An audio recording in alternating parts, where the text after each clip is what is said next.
Okay, welcome everybody, and lots of new members in the past month, so welcome if you're new, and if you're watching on replay, great to have you here, even if you're not here right now. Yeah, let me know if the focus is okay. Sometimes I just do the primitive refocus by scooching forward or backward. That is a technical term, scooch. I'm trying out a new audio interface today. If you nerd out on that sort of thing, everything's running through an Apollo today. So hopefully, I spent some time sound checking and stuff, but so hopefully it's sounding all right out there. Jim, was that 140 BPM? I don't know. I'm sure it was too fast. This would sound fine at a much more relaxed tempo.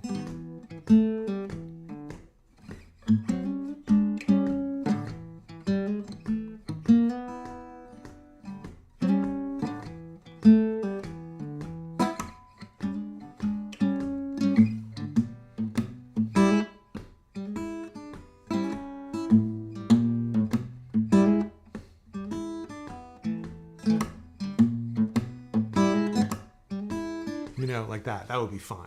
I often just get kind of wired and play them too fast on the live stream, but you don't have to look at whatever I played as the intro as some kind of target tempo. just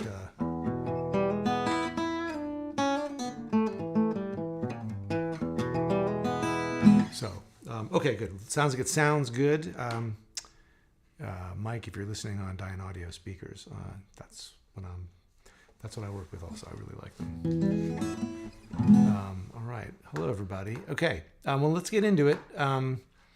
What we're going to do, like I explained in the intro video this morning, oh,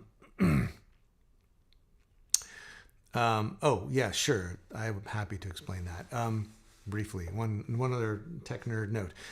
This microphone's not actually part of the current sound. It's a Crown mini mic. It's from like the very first incarnation of the Fishman blender back in the early 90s. And so this was my live guitar, and it has there's like a passive piezo pickup in here, and there's this Crown mini mic, and it would go out through a stereo cable into this thing called the Fishman blender. It was really one of the first commercially available things where you could balance the signals that you had from your guitar in a multi-pickup setup. So if things were feeding back, you could get rid of the mic if you wanted the warmth, whatever. As far as the mics that I'm streaming with, I'm using, you can't see them, but I have a Loudon Atlantis. I think it's the 387 large diaphragm microphone. Very nice. And then on the guitar, I have one of those small Neumann KM184s. And honestly, most of the sound is coming through the large diaphragm mic, both the guitar and the vocals. And the KM84 is there just as kind of a security blanket to make sure there's enough guitar. But I have not really dialed in where to place that mic yet to get it not to sound boomy. So I end up pulling out a lot of the lows in the box, which I feel like that's cheating, but it works, so that's what I do. And I was just goofing around with trying to record with the Apollo, and so I'm still just trying to learn how that all works. But okay, enough about me and my.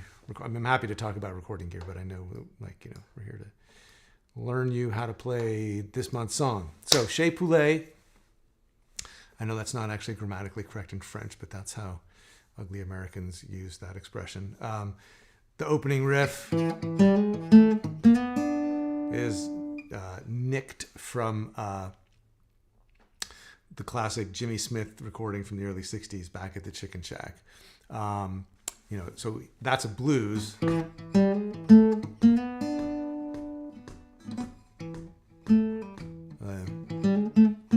I've been playing Chez Poulet all morning to warm up, and now I can't remember how the Jimmy Smith tune goes. But it does open with that. And I can't remember what happens next. But anyway, it goes through the changes. We're not going through the changes. We're playing this double 8-bar section tune. And like I mentioned in the intro video, that's what I was talking about 5 minutes ago before I sidetracked myself. We're going to, usually we do a vamp as well as the tune in the first week. I'm happy to talk about the vamp this week, but because there were 2 sections and I wanted to keep things kind of manageable so you didn't feel like there was too much to work on at one time, we're going to look at the vamp in week 3 when we get into the arranging. But it's in the tab, and I'm happy to play through the vamp a little bit and walk you through it a little bit before we're done today. So what we're going to do, let me pull up the tab, and before we get into the tune, let me talk just a little bit about your practice week. This practice planner, you can print these out, fill them out, use them however you want, but the idea is to think about the week in terms of working on 3 things: your technique, your fretboard knowledge, and your repertoire.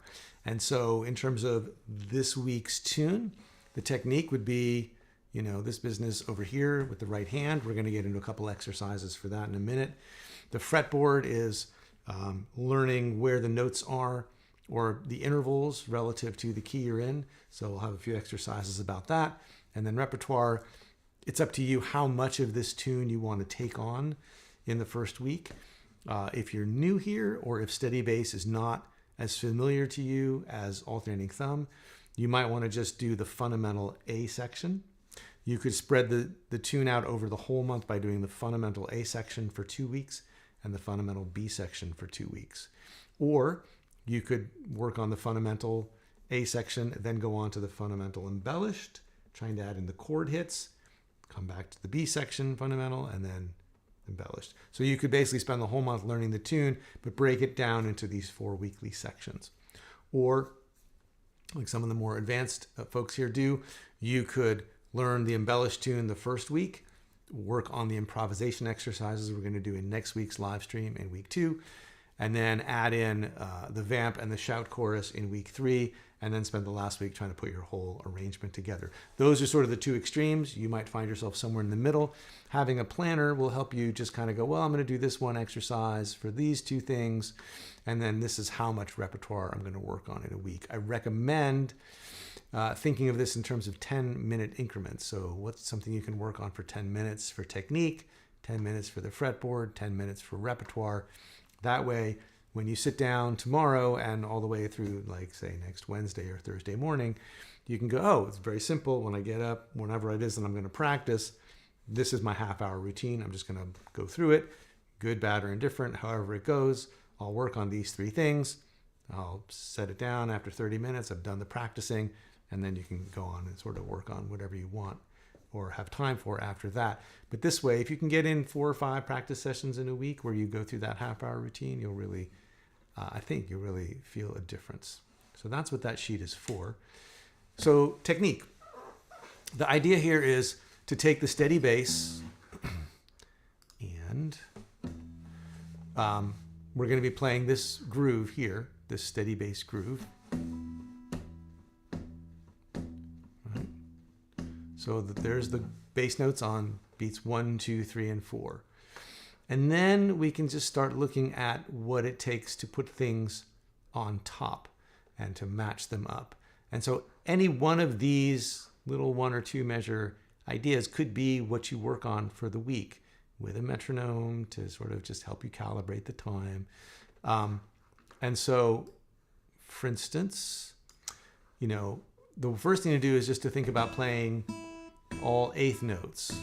So you're playing a pinch on every beat, 1, 2, 3, 4, and then you're playing on the ands in between every pinch. 1 and 2 and 3 and 4 and just that simple practice alone will help you start to dial in like when you're playing with the thumb and when you're not. And then here are some specific rhythms to practice based on the licks that we're playing in this month's tune. So playing on 1 and in this example, this is straight out of measure 1. What I'm doing is abstracting the rhythms from the lick. There's no lick here, it's just isolating the rhythms we have to do.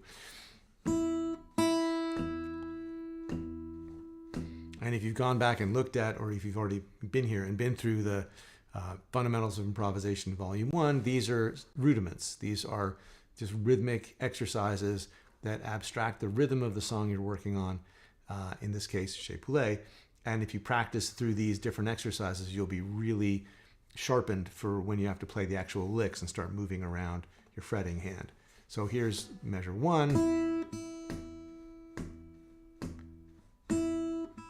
So you're playing on 1 and 2 and 3 and 4 and then when you get to measure 4, you're going to need a rhythm like this: 1, 2 and 3 and 4 and. So 1, 2 and 3 and 4 and. Measure 9 has a rhythm like this: 1, 2 and 3 and 4 and. 1, 2 and 3 and 4 and finally measures 9 and 10 are built on this rhythm: 1 and 2 and 3 and 4 and 1 and 2 and 3 and 4 and. So you can see it's kind of a compound of measure. Here's measure 9, and then measure 10 is like this, except that you have a tied note here, so this note's in parenthesis, which means you don't pick it again. And this is in parenthesis, you don't pick this again. But so the tricky part is in here. This is where it starts to get syncopated, right? Syncopation means the rhythms are falling on the offbeats are in unexpected places. So like here, you're hearing the weight of the note here on the and of 1. So 1 and 2, sorry, 1 and 2 and 3 and 4 and 1 and 2 and 3 and 4 and.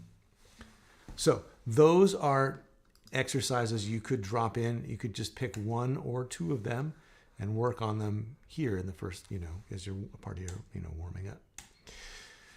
And then as far as learning the fingerboard, there are 2 ways you can think about it. One is in terms of the absolute notes that you're playing. What is the name of the note when I'm here? And then the other way to think about it is, what does this note mean when I'm in the key of, say, E, which is the key we're working in this month. And so here you can think about, now you could do this on all 6 strings, but I just presented it on the top 3 for now. You could start with 1 string. You could, work on 2 strings at a time. You could spread this out over the month, again, like just do a string a week. But the idea is to go up the neck.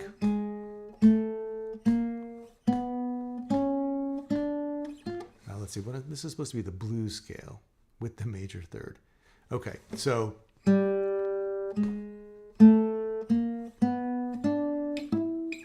right, so here we have, did I skip a page?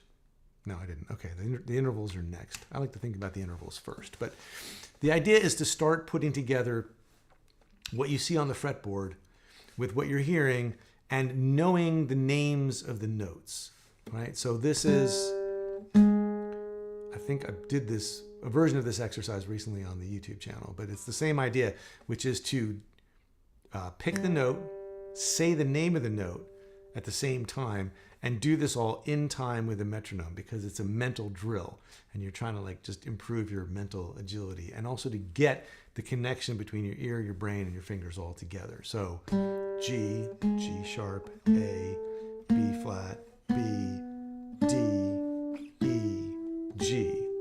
And you want to do this eventually. The goal is to do this without looking at the diagram, right? To actually know this. And it's always harder to come down rather than go up. G, E, D, B, B flat, A, G sharp, G. Right, so you can do that on any of the strings. And once you know that this is E, unless you are in like an open tuning or something, that's never going to change. So it's a valuable piece of information. It's a bookmark on the fingerboard, and any one of these notes you learn on any of these strings is going to stay what it is when you learn its note name. I mean, it might be A sharp, depending on what key you're in, instead of B flat. But the idea is that the note's going to be there no matter what. Now, the next thing to do is to think about these notes in terms of relative to the root that you're on, right? So this is the flat third of G. This is the major third of G, or so minor and major third, or flat third and third. 4, flat 5, 5, flat 7, root, flat third. And again, these are landmarks so that when you're playing, you're like, oh, I need the root. There's one. Oh, look, there's one. Oh, I need the flat 5. Well, if I got the flat 5, I can find my way down to the root again. And it's just a way of mapping things out relative to the root that you're on, and it's really valuable. So when you're thinking about what am I going to work on in terms of learning the fretboard, when we're playing a song in E, so why not work in E and spend time either working on the absolute names of the letters, the letter names of the notes that you're playing, or what those notes mean relative to the root. I have to be honest, I think a lot more in terms of intervals than I do in terms of note names. I can find them when I need to, the note names, but I generally tend to think in terms of, oh, that's the flat 7. That has a certain kind of feel. I like the sound of major 6 versus flat third. So I'd like to know where those are. And I tend to think of that more than I tend to think of, oh, it's C sharp and G. Like, it's not really what I think about, but that's what they are. So there's some fretboard exercises. There are some technique exercises. Now let us get into the fundamental. And what we're going to do is take the fundamental apart and put it back together using an idea called the horizontal 3-step, which is just the idea that when you're playing fingerstyle, there's a lot of emphasis on like, what do I have to do at this moment? Like I'm on this, moment of this measure, and you're thinking very vertically, right?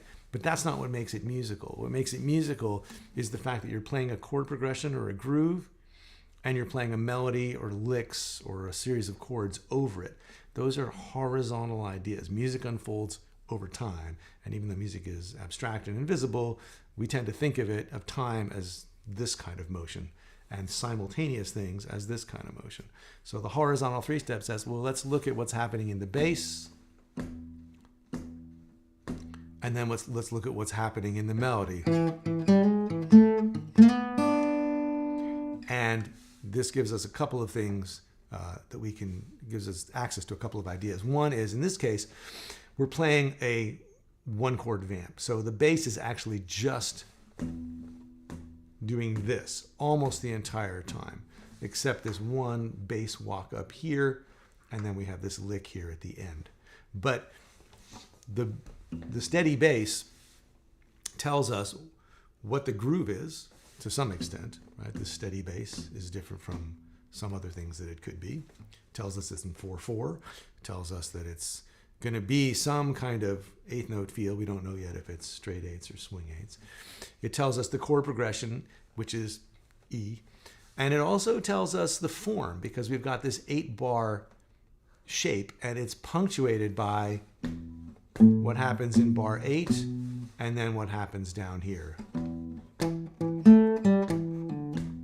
Right? So now we know we're playing 2 8-bar sections, an A section and a B section. And so the first thing we can do is just isolate the bass. And again, you set the metronome at some nice relaxed tempo that's just going to help you keep track of the time. The metronome is not one of those like electric rabbits at the race course where like the greyhounds are like chasing after the rabbit, right? It's this thing that it's more of a ruler or a calibration where you're like, oh, this is where the pulse is. Great. Let me just, that'll keep me from rushing ahead or dragging behind. And so you would go through and play your 8 bars. Here's bar 3, bar 4. This is not so important when it's a vamp, bar 5, as when you have a chord progression, bar 6, bar 7. But it's important here, bar 8, 2, 3, 4, 1. So arguably it's even more important because you're playing A, E for so long, you really have to get used to counting the bars. It's kind of like being one of those players in the symphony who has like 70 bars of rest and then has to come in and play like 3 notes, right? So you want to make sure you're keeping track of the bars so you can play this phrase here at the end of bar 8. But so that's the first step, just to isolate the bass. And it's a good habit to get into because it isn't always a vamp, right? Then we want to look at the melody. And there's a couple reasons to look at the melody. You want to sort of get an idea of what the fingering is going to be, which in this case, we're going to default to index on the 3rd string, middle finger on the 2nd string, and ring finger on the high string. But also there's going to have to be a little flexibility because actually, in this case, I take it back. We're going to default pretty much a whole string down the whole time. Wasn't really thinking about that. 4th string, index on the 4th string, middle finger on the 3rd string, ring finger on the 2nd string. There are a couple things to look for when you're isolating the melody. One of them is the phrasing, right? And to look for where you're playing and where you're at rest. Because blues and most music, most roots music, most Western music, is built out of phrases. You're not playing all the time. And by looking for the phrases, it'll help you remember the tune if you can think of it as a series of phrases. That's the first phrase, which is answered by... And then, what do you know? We have the same phrase again. Answered by the same phrase. So in this 8-bar section, we really only have 4 bars we need to learn. This phrase and this phrase. Here, this phrase, this opening phrase is played without a bass line here, and here we do have a bass line. But other than that, it's the same stuff. So you can look at what's involved in terms of the fingering, and you can look at what's involved in terms of the technique, especially the articulations, right? The hammer-ons, the pull-offs. And we have two things we have to think about here. One is this hammer-on, and this slide. And I recommend going to the YouTube channel I did an entire lesson on hammer-on technique not too long ago. It's just called Fix Your Hammer-ons. And it's a lot more detail. So if hammer-ons are a thing that trip you up, then have a look at that, because it goes into a lot of detail about just what's involved and how to sharpen it up. But so we have this opening phrase, 1, 2, and 3, and 4, 1, and you can see there are those rhythms that we looked at up at the top of the hour, just those rudiments, those basic rhythms. Now we're using them to play licks. And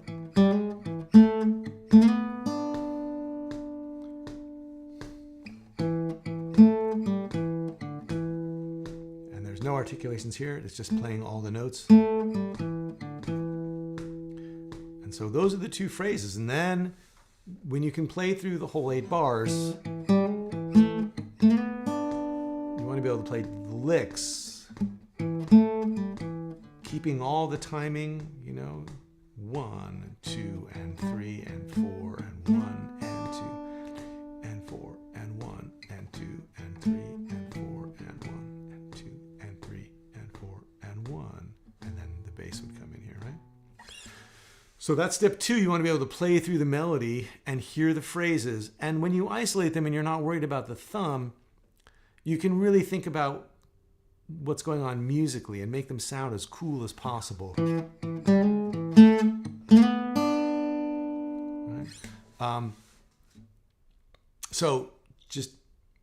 And as far as what makes them sound cool, I've told this story before, but I took one lesson with the saxophonist Lee Konitz in my early 20s, which was ridiculous. I had no business being there. But he had this thing about how to play melodies and how to develop improvisation out of melodies. And so one of the first things he did was tell you to play the melody to a tune, just as straight and as legitimate as you could remember the melody, like as if you were reading it out of like the sheet music.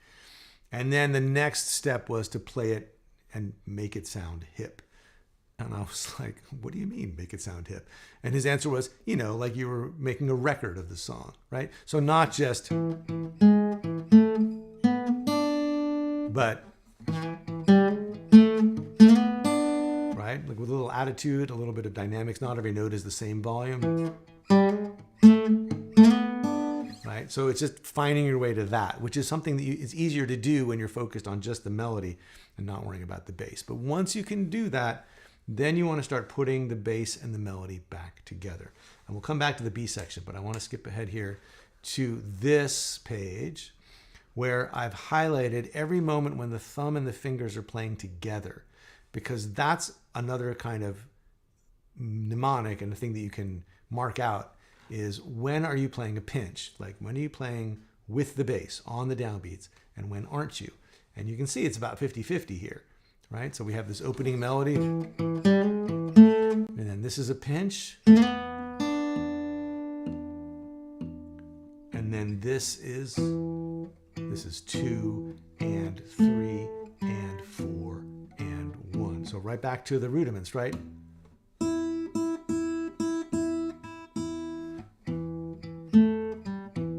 Right, if you can do it in isolation on the high string, maybe you want to do it in isolation on the 4th string or on the 3rd string, or just goof around with going back and forth between those 2 strings. Anything you can do to kind of like, it's like swinging with 2 bats instead of before you get up to the plate to, swing the 1 bat when you're playing baseball. It's like you make it a little harder than it needs to be, and then when you go to do the actual thing, it's a little bit easier. And so then we got on to the next phrase. We have a bunch of bass stuff here, and then we get into measure 4.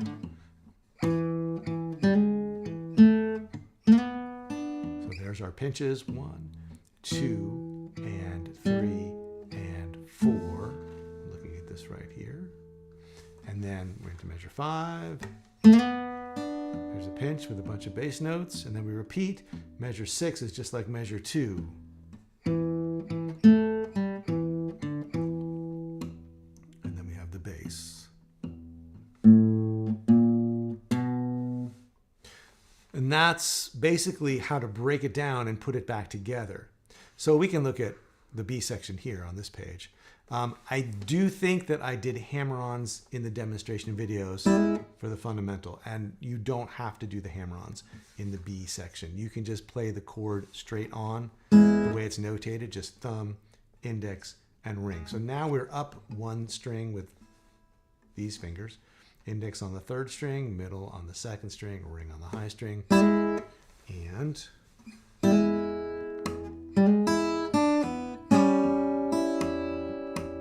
so again, you would isolate the bass for 8 bars. I won't go through the whole thing, but then you can look again at what's going on top. And again, that's coming straight out of the rudiments. There's that syncopated moment. And when you're playing it with just the top, just the melody,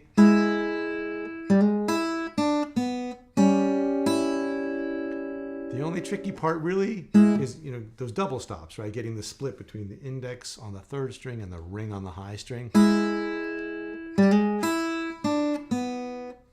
And then getting this finger down for the chord, the double stop here, the open 3rd string, and then the 2nd fret on the 2nd string, right? The flat 7 and the 3rd of A, even though we're playing E in the bass. And getting that clean.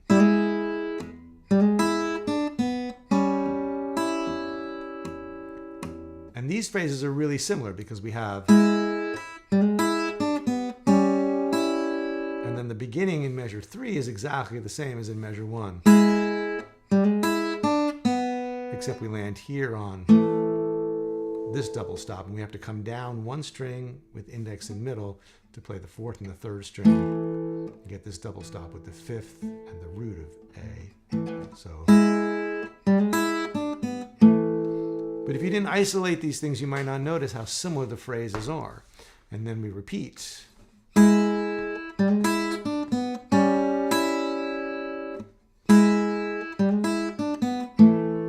then we have this ending phrase. Now, if you're going to go back around to the beginning again, to play the A section again, you would play the original pickup, right? You'd play this phrase in this spot, right? So you'd come back in measures, 15 and 16, right? You'd have,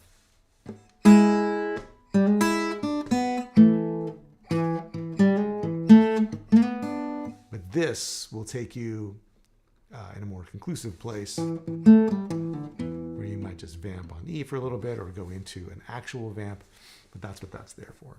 So when you take that melody apart for the horizontal 3-step, and you've got the bass isolated, then you put them together, you look again to where the pinches are. There, and then on beat 3, and beat 4, and then this is all syncopated on the ands. And then we come into the next measure, beat 1, beat 3. So there's not a lot of pinches.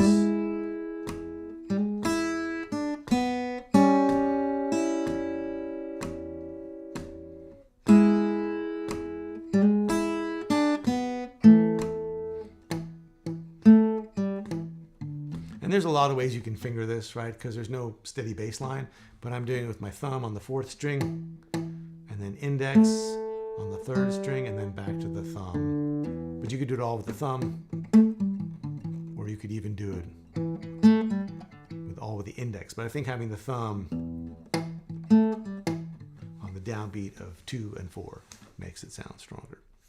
So that's how to break down the tune. And so the horizontal 3-step is the 3rd piece of the week in terms of your sort of practice scheme, right? You work on pick up 1 or 2 rudiments to work on for the week. Pick 1 or 2 strings to work on, either with the, take 1 string and go up and down at doing note names and then the intervals, or vice versa, or take a couple strings and just work on note names or just work on intervals. And then for repertoire, just figure out how much of the fundamental or the embellished you're going to take on in the first week, and maybe get a bit of a game plan for how you're going to spread it out over the month. But the idea is, if you set it up at the beginning to go, well, this is how far I hope to get.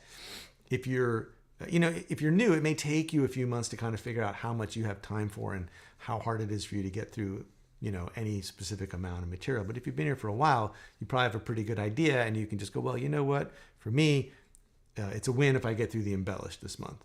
Or for me, it's a win if I get like the fundamental and the vamp. Or, it's a win if I, get through all the improvisation stuff, but leave the arranging for the next month.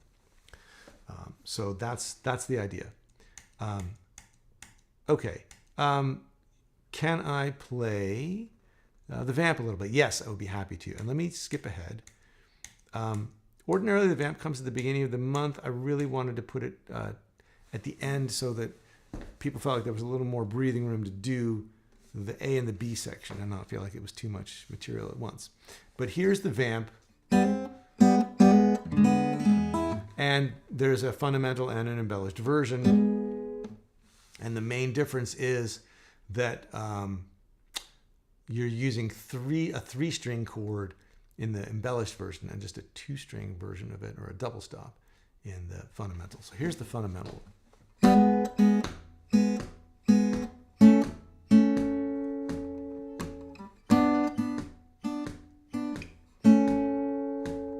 Oh, yeah. And there's that riff. So let me try to play this as accurately as possible. 1, 2, 3, and...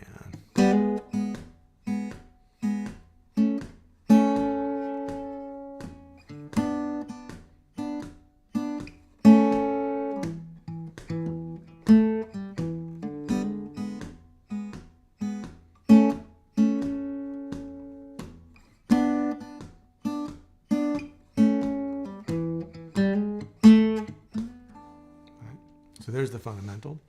And then the embellished, we're going to use index on the 4th string and play this E7 chord on the 4th, 3rd, and 2nd string. Then an A voicing with the 5th root and the 3rd of A. And then an E7 voicing, I love this chord shape, with the root, then the 5th, and the flat 7. But otherwise, it's got the same fills, and it's got the same rhythms. 1, 2, here's the embellished. 3, and...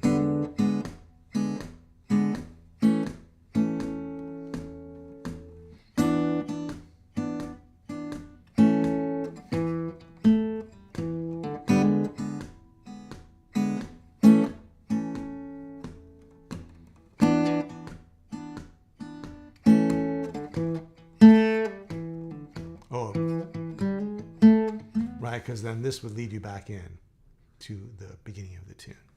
So if you played all 3 sections, you'd have the A section,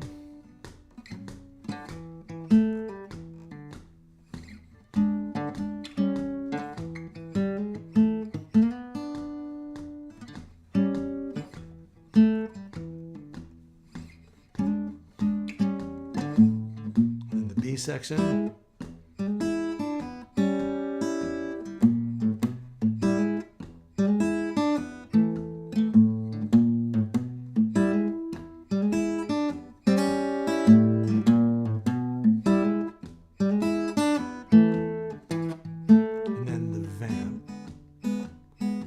This is the fundamental version. Or the embellished. And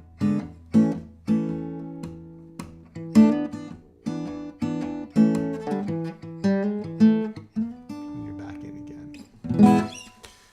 Okay, so that is everything for this week. Let me I saw some questions come up, so I'd be happy to answer them.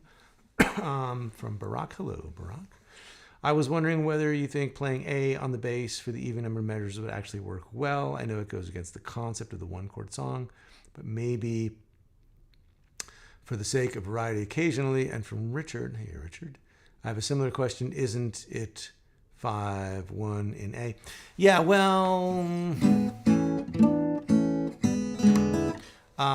as far as coming in with the 5, with the A bass, yeah, you could do it.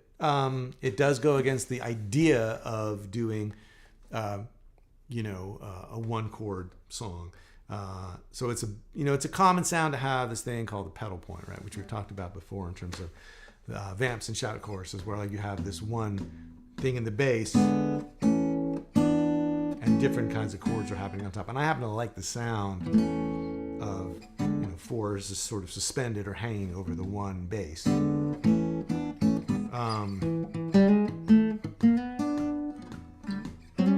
And also putting the A7 over the root E is kind of a funky sound. It's sort of the sound of an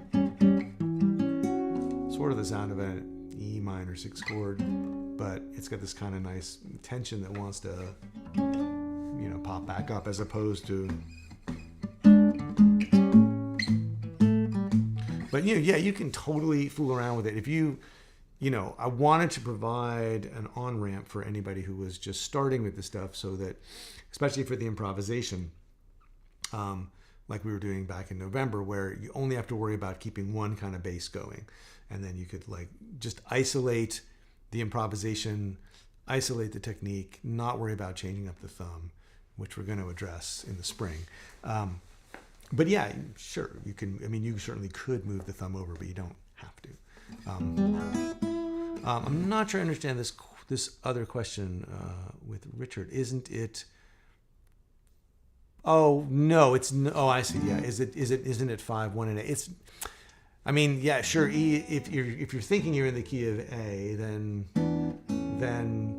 yeah, it's the 5 and the 1 of A. But because all the phrases are resolving to E, and all the chords are ultimately coming back to an E sound, that even though you could theoretically think of it that way, there's nothing, to my ears, that gives any center of gravity to the A chord, and that's really what it's about. Is where does the center of gravity land? Yeah, there are definitely ways in which you would temporarily think of that, especially on blues in bar 4.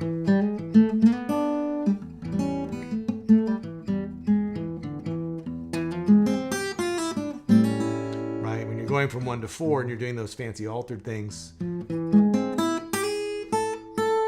you are thinking that it's temporarily, E is 5 of A7.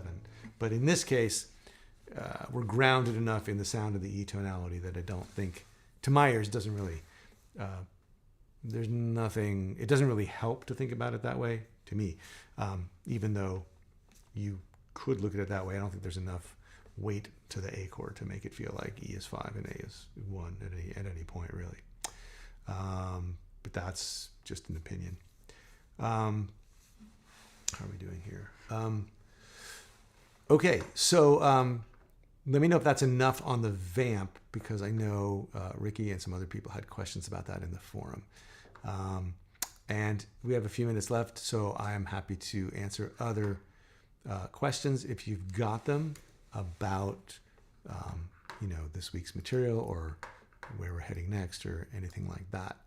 I can give you a bit of a sort of a heads up about where we're going. I mean, you can look in the PDF and see what we're going to be doing next week in terms of the improvisation and what we're going to be doing. We've already gone over the vamp a little bit now, so there will just be a vamp and a shout chorus in week 3. But next week we'll be looking at how to start working on, the improvising part so that you can take a solo in the middle of this whole experience. And there's a couple of things I want to tell you about coming up in terms of workshop stuff that I want to explain from a membership point of view. But first, let's see. Oh, from Mike. Hey, Mike. Is there a deadline to send me pictures? I am not starting the website revision until the end of next week. So let's say get them to me by the 13th. And I would love pictures of people. I got some really great pictures of people's practice space and their guitars. But it would also be great to have pictures of people actually in their environment. Like if you can get someone to take a picture of you like from behind at your desk, like working on your stuff, I thought that would be kind of cool.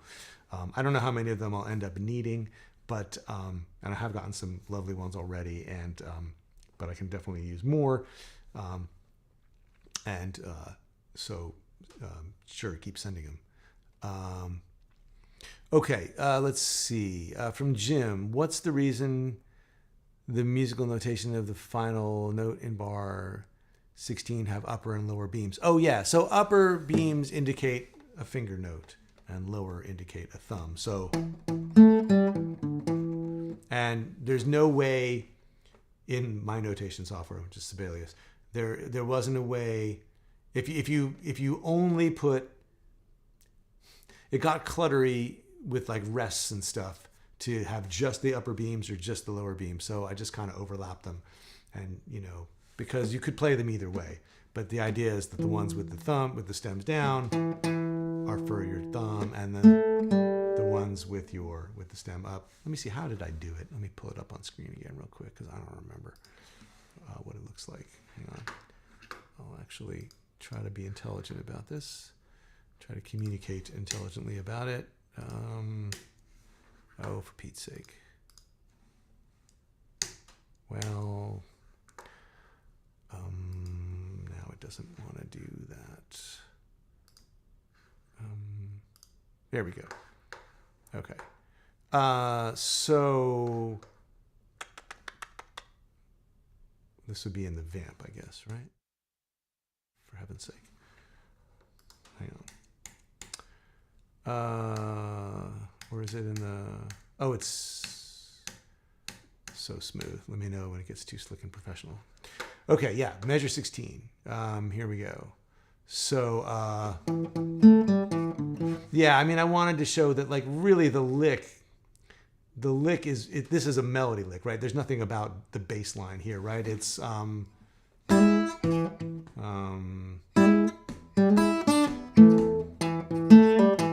right?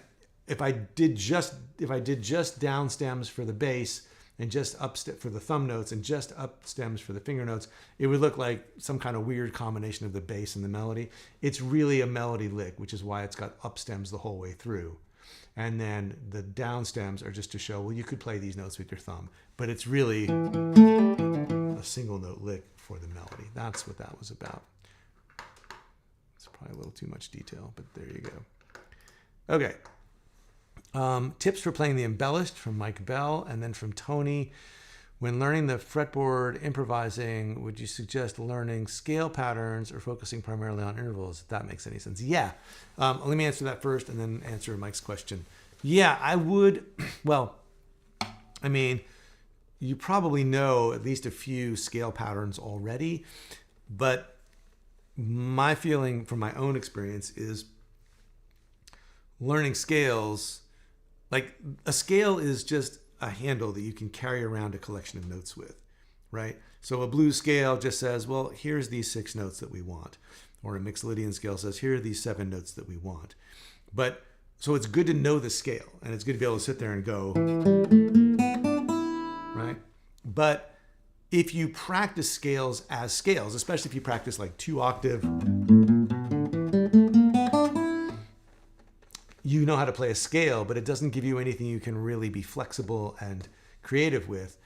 So I really recommend thinking of scales in much smaller, more incremental amounts, starting with roots and thinking about notes around the root, just a couple of notes above the root.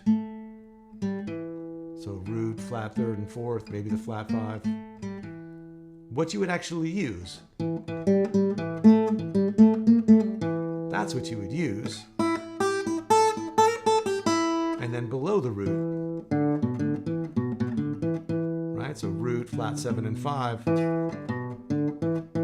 And then, now you've got a place that you've got a fulcrum you can, work from, above or below. And it just so happens that if you just go a couple of notes above and a couple notes below, you've played all the notes of the scale, but from this root orientation, which is where the phrases often want to depart from and where they want to come back to. Right? right? So it's much more functional to think of the notes of the scale around, as revolving around the root. Like, here's my root, I can go here or I can go here. Come back to the middle, go out, come back. Way more useful than thinking, I can start at the root, I can end at the root. I don't know, it doesn't do as much for me. It's good to know. It's a good way to organize it. You want to think of it in terms of root to root as a memory thing and as an understanding thing. But as a practical thing, you want to be able to work around the root. That's my personal feeling.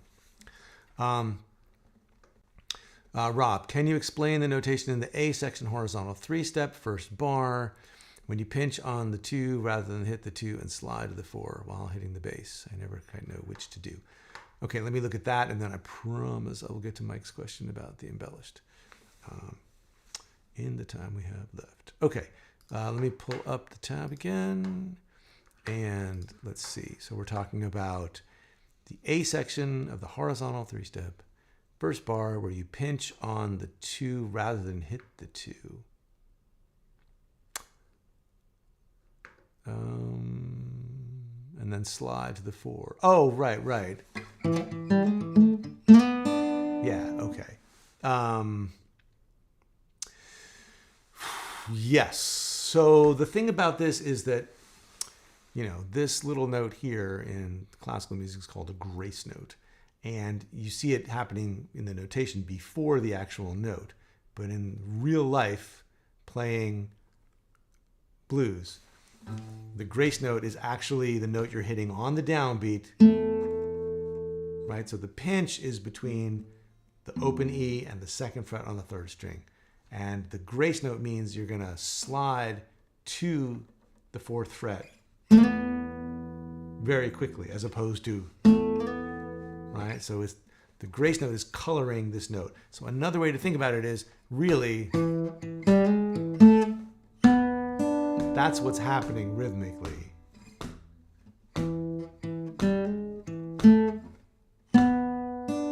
But what we want is the sound of that slide into the 4th. That's like a coloring of the 4th fret, but it's not rhythmically of any real consequence.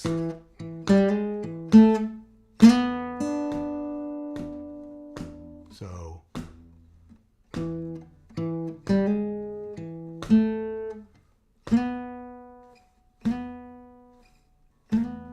so the trick is to keep the finger pressed to the fretboard.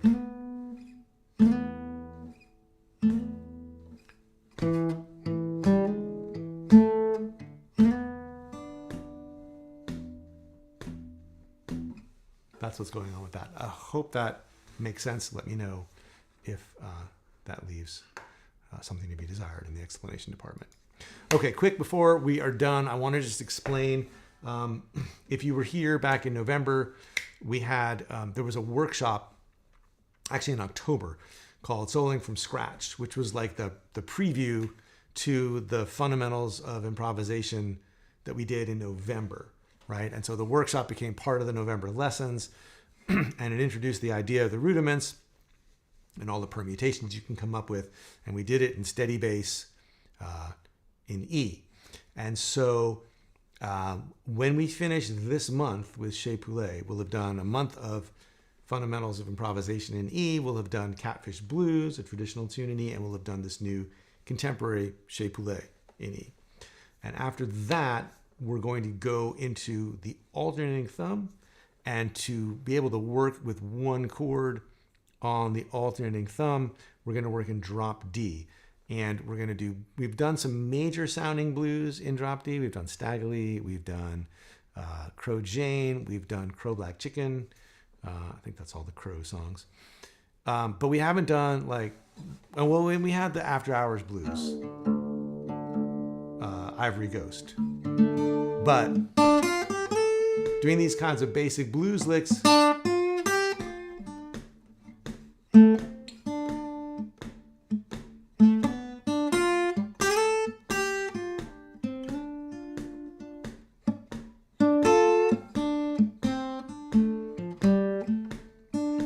we've done that, that's steady bass, right? But to do that over an alternating thumb, mostly we've done major stuff.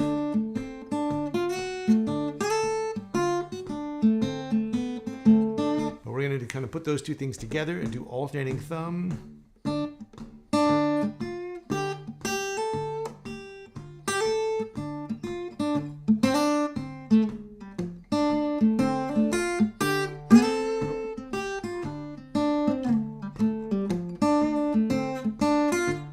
Oh yeah, I Shall Not Be Moved. That was also in drop D. My bad. Thank you, Nancy. But so what we're going to do is we'll spend, what is this, January? We'll spend February doing the improvisation, the fundamentals of improvisation for blues in drop D with the alternating thumb. So we'll go through rudiments and all the essentials in February. And then in March, we'll do a traditional tune. We're going to do this tune, Jack of Diamonds.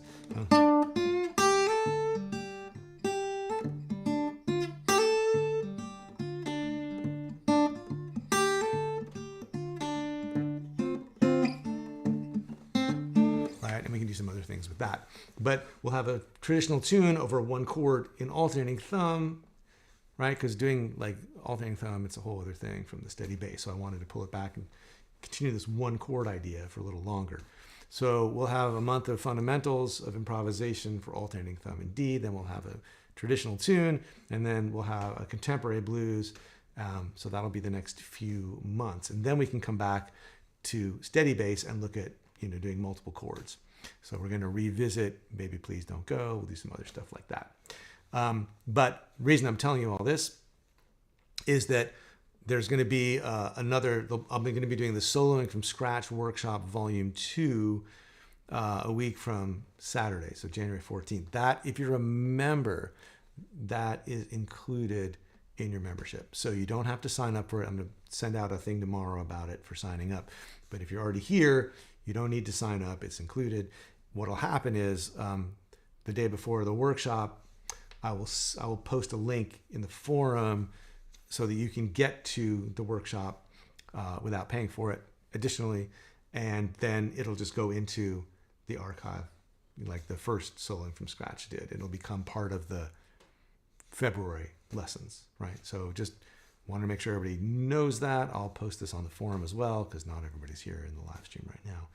But so there'll be the Soloing from Scratch workshop a week from Saturday, and then that'll sort of forecast the kind of stuff we're going to cover when we get to February, when we do more fundamentals of improvisation. So I hope that's clear. Happy to keep explaining it if I need to. That's some of the stuff that's coming. Okay, so I think that's it. Should have put this back on full screen. I promised to talk about the embellished. Let me do that real quick.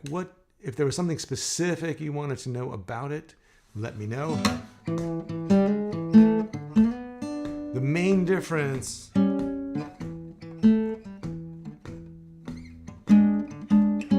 are these chord hits, right? And they are just coming after each phrase. 3, 4, and 1. 1 and 2 and 3 and 4 and 1 and 2 and 3. So if you want to practice those, you can basically just isolate the bass and the chord hits. 1, 2, 3, 4, and 1, 2, 3, 4, 1, 2, 3, 4, and 2, 3, 4, and 2, 3, 4, 1, 2, 3. Right? And then you can start to put the melody notes in between.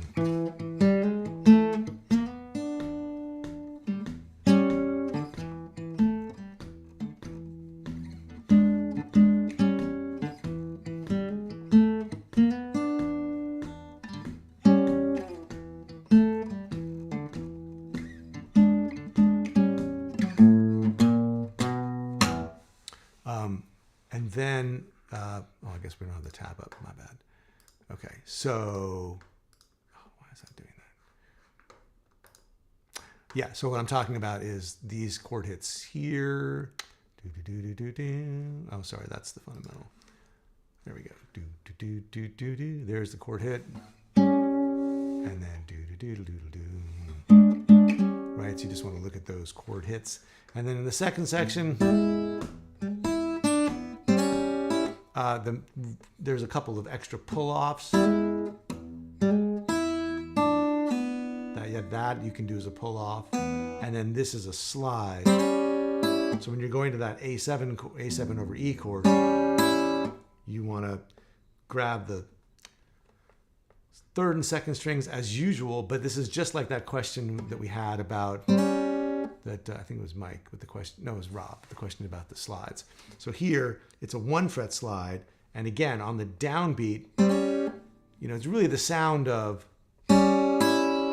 but you want to start with this 1 fret below, play the double stop, and then make the slide in on the downbeat. So when you get, well, actually no, it's anticipated. So 1 and 2 and 3 and 4 and 1 and 2 and 3 and 4 and the other thing is that you do these bass run responses every other bar in the B section.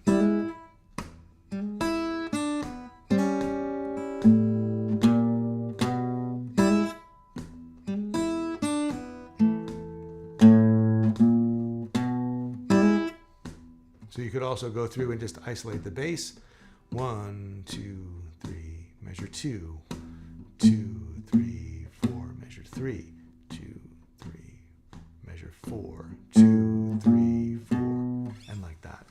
So those are a couple ways you can break out the rhythm details for the fundamental, for the embellished version. Okay, let me play through the tune one more time, and then if you got more questions, post them in the forum. Welcome back, everybody. Hope you had if you had holiday celebrations or other things, I hope you got some time off, had some time to play, had some time to hang out. It's nice to be back. And I hope it helps having a bit of a kind of longer view of what's coming down the road. So here's the tune again.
All right. Thanks, everybody, for being here. If you've got questions, post them in the forum or drop me a line. And we'll do the next live stream next week.